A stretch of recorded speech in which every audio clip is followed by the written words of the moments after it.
Harihi Om. Sahana Vavatu, Sahanau Bhunaktu, Sahaviryan Karavavahai, Tejasvinavadhitamastu vidvishavahai. Om Shanti Shanti Shanti. Om Jaya Sri Krishna Chaitanya Prabhu Nityananda, Shri Advaita Gadadhara Shiva Sari Gaura Bhakta Vrinda. Hare Krishna, Krishna Krishna, Hare Hare, Hare Rama, Rama Rama, Hare Hare. So now we're on the battle, the second day of the battle, and now we're with Bhima, and his fighting with Ketumat, the king, and his son. So his son's come forward, and was fighting with Bhima, killing his horses. And but then Bhima threw a mace at him with such, it went so straight with such force that it hit him in the chest, killed him, and knocked him way out of his chariot. Seeing his son killed, Ketumat rushed forward, backed by his troops. Bhima took up a long sword forged from the finest blue steel. Holding the sword as well as a massive shield made of bullhide decorated with golden stars and crescents, he leapt from his chariot, hoping to kill Ketumat. He ran at him with his sword held high. Just thinking, is Ketumat on an elephant? Yeah, not sure.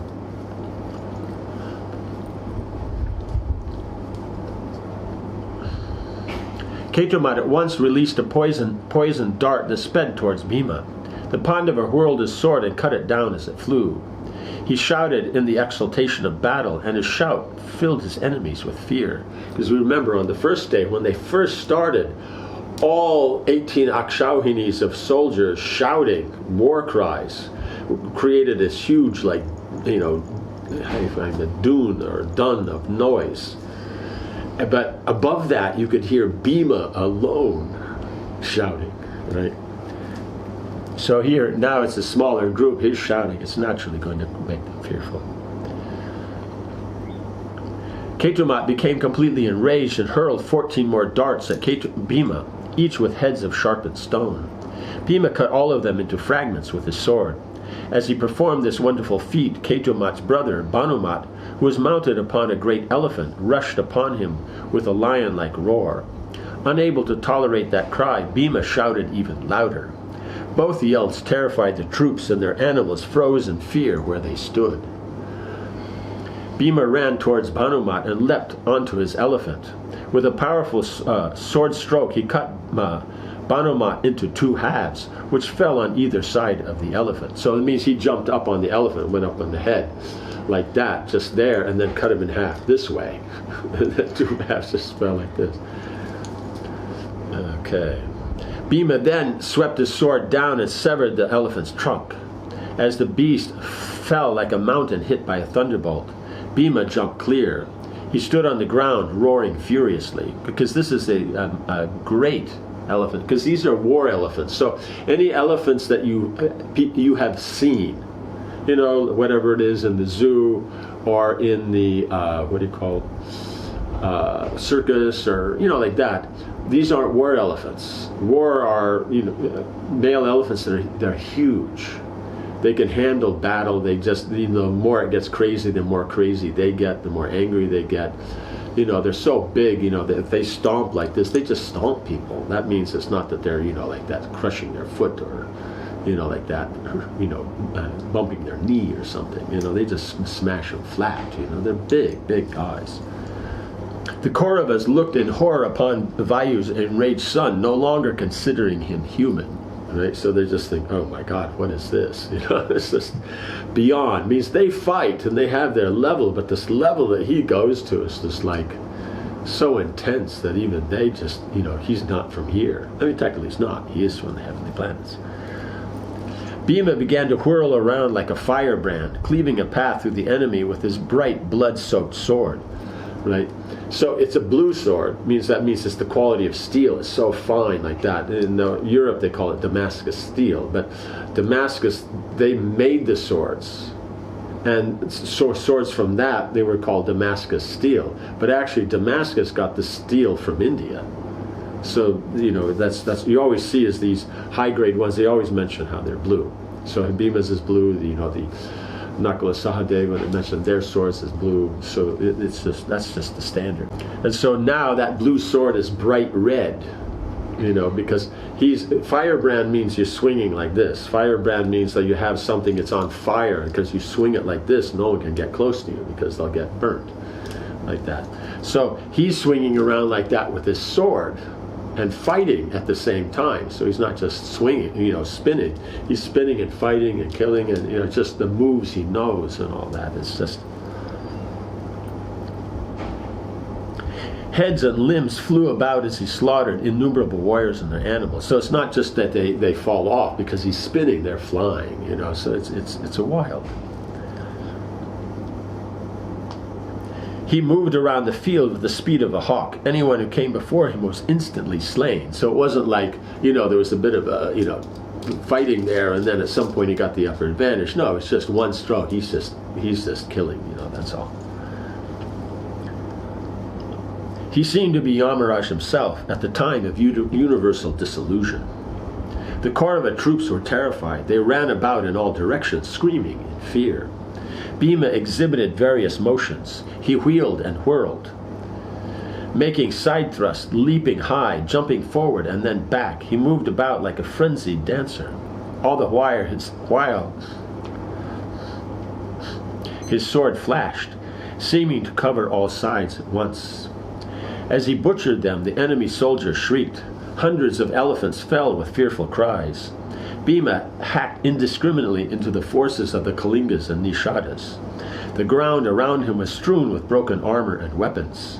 Lances, bows, mallets, maces, darts, and axes, all cut asunder, lay everywhere. Beautiful golden housings from the backs of elephants adorned the field, along with shining bells and other colorful decorations, right? Because on the back they're called hodas, they're like that. They're like a seat. The bigger the elephant, the bigger they can be. And so they're very big, have sides on them. These ones will have umbrellas, and you store all your weapons and that. Like in the chariots, they store the weapons, they store all those there. And so those are tied on, but as you kill them, they'll fall off, or you cut them off, or like this, they'll all be. The heads and arms of warriors lay about in large numbers, their jeweled ornaments glinting from the ground. Bhima could not be checked. The earth around him became a thick mire of flesh and blood. Wanting to save his soldier, Shrutayusha came before him on his chariot and shouted out a challenge. He immediately shot 100 fierce arrows at the rampaging Pandava. Pierced by the arrows, like an elephant pierced by a hook, Bhima's anger knew no bounds, right? So, it just made him more angry. His charioteer, Vishoka, came to him with a fresh chariot, and Bhima leapt aboard, crying, "Wait, wait!" He rushed at Shrutayusha, who continuously fired sharp arrows at him. Bhima took up his bow and sent 9 iron arrows at the Kalinga king. 3 shafts hit Shrutayusha with the force of a thunderbolt and threw him lifeless to the ground. Right, so he sent 9 arrows and 3 of them hit, and so then he killed him. Turning at once to Ketumat, right, because he went to attack Ketumat, because he seemed to be the leader of that attack. And then he had Bhanumat and then this, Shrutayusha with him, as other, generals. And so then, now he's taking care of 2 of them. Now he's going back to Ketumat. Bhima similarly slew him with a number of long shafts that left his bow with the sound of thunderclaps. The remaining Kalingas surrounded Bhima in the hundreds of thousands, all of them raining their weapons upon him at once. Bhima repelled their weapons and then took up his mace. Right? Bad tactic. Means Bhima's on the chariot, and with the bows and arrows, then he can counter all the attacks, everything like that. And you see he's killed, the warriors, but you get him off the chariot with a club or a sword, and then, your foot soldiers, your soldiers, it means your cavalry and your elephants are gone, like that. You can put them in your diary that they used to be there, right? They're just, yeah. He jumped down from his chariot and resumed fighting on foot. Wielding his large mace, he sent the Kalingas to the region of death. So rapid were his movements that no one could touch him. He crushed his enemies, and they broke and ran. Seeing his foes fleeing, Bhima took out his conch and blew repeated blasts on it. The incredible sound reverberated around the field and struck the Kauravas with panic, right? Because he's blowing, and he's blowing in victory. So it'll have a certain strength to it. And at the side, you can see it's blowing. And when you look over where it's blowing, you see all the army running the opposite way. In other words, that means the Kauravas, they're running towards them to escape. So now you're going to be freaked out. Who's there? There's one guy standing there. Right? They trembled and seemed to lose consciousness. As Bhima continued to move among the Kalingas, they appeared to be in a trance. The whole army shook like a large lake agitated by an alligator. Bhima wiped out their entire army, right? Because remember, it said hundreds of thousands. So he wiped them all out. It means this is what's left of what's, before, and it is a good contingent, right? With great difficulty, the commander rallied the few that were left and brought them back to the fight. Bhima mounted his chariot and stood ready as more troops came to assist the Kalingas. Drishtadyumna then came up to Bhima, followed by a large number of Pandava warriors. As the sun approached the western horizon, the fight raged on. Then twilight fell. The two armies disengaged and withdrew from the field. As jackals and vultures again gathered around the grisly scenes of carnage, the soldiers made their way back to their encampments. So we see is that the first day went in favor of the Kauravas, but we see the second day, then it went in favor of the Pandavas. Bhishma wreaks havoc, chapter 7. On the third day, the Kurus formed their troops into the Garuda Vyuha, shaped like the divine eagle with outspread wings.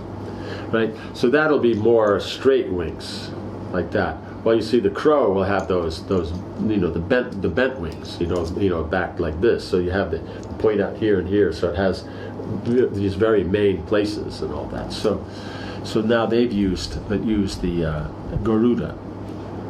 On the neck of the eagle stood Bhishma, and his two eyes were Drona and Kritavarma. At his head stood Ashwatthama and Kripa, backed by the Matsya, Kaikeya, and Vatadhana armies. Other armies made up its two wings and back.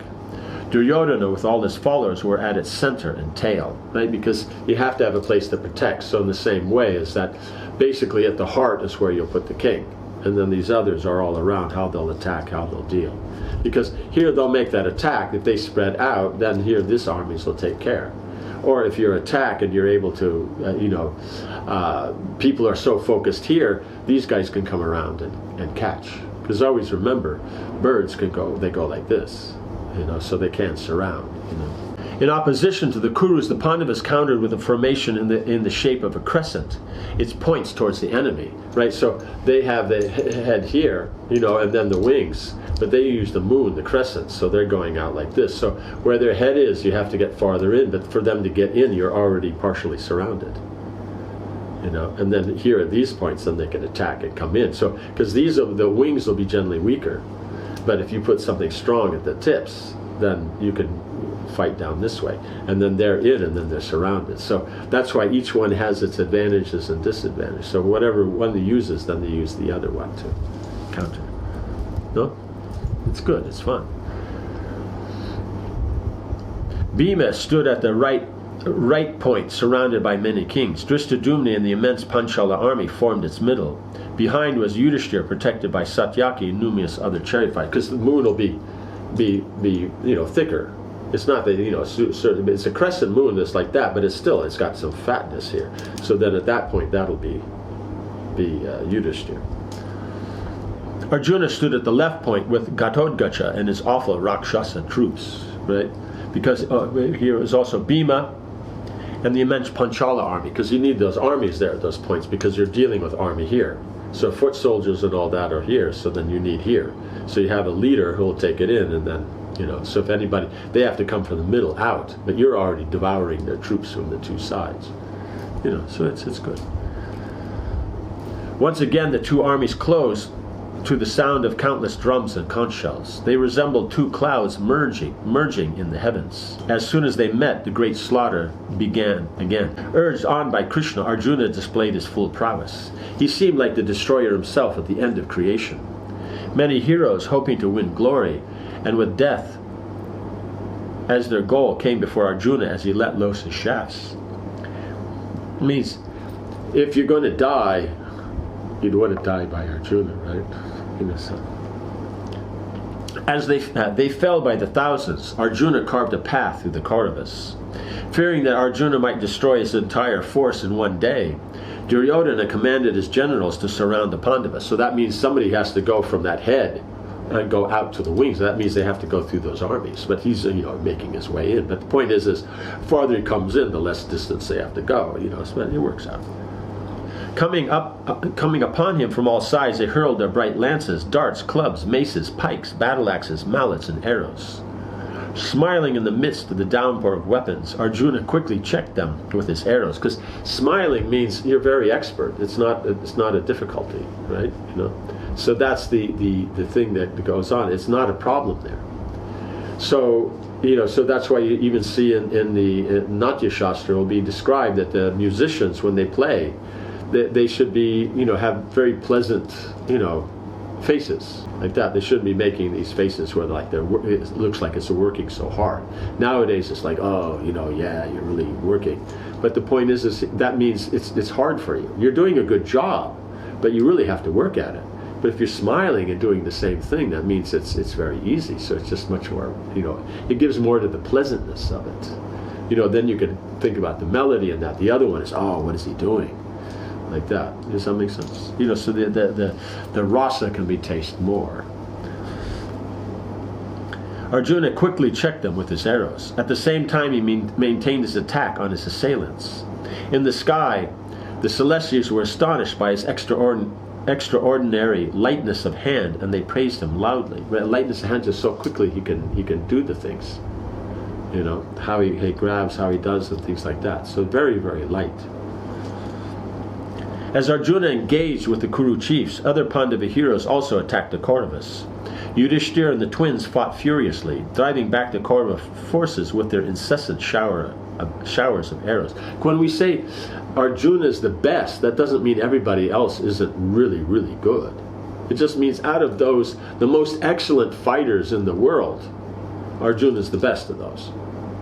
Does that make sense? Yeah. So it's not there. So one should not be surprised that Yudhishthira and the twins and Bhima, they can fight with the bows and arrows and do everything, and they're also very wonderful.